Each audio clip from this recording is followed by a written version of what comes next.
the ball. Look, it's. I think it'll be the most fiercely contested World Cup ever.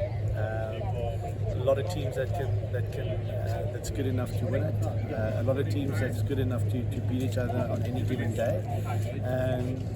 But South Africa is right at the top as a contender. So I think we've got a pretty good squad that we can select from, and it will actually be very difficult to narrow down to 31.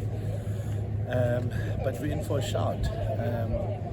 The thing about a World Cup, you need a bit of luck as well, and I think a little bit of luck needs to be on our side, because it's a tough route, tough pool.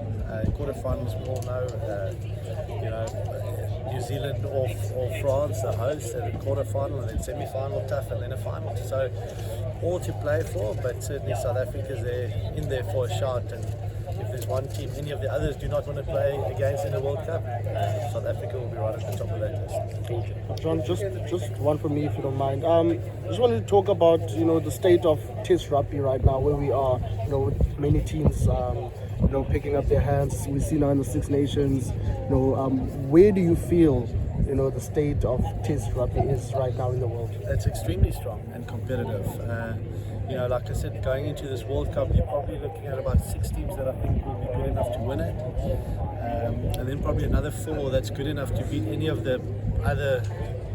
So kind of 10 teams in world rugby that I think are good enough to beat any of the others on any given day. 6 of them good enough to do that 3 weeks in a row, which you need in a World Cup to win a World Cup. So I think the state of Test match rugby is really strong. Then that's kind of your top tier. Then your second, so-called second tier teams are getting stronger as well and more competitive. So it really does make for a very competitive World Cup, and I think that Test match rugby is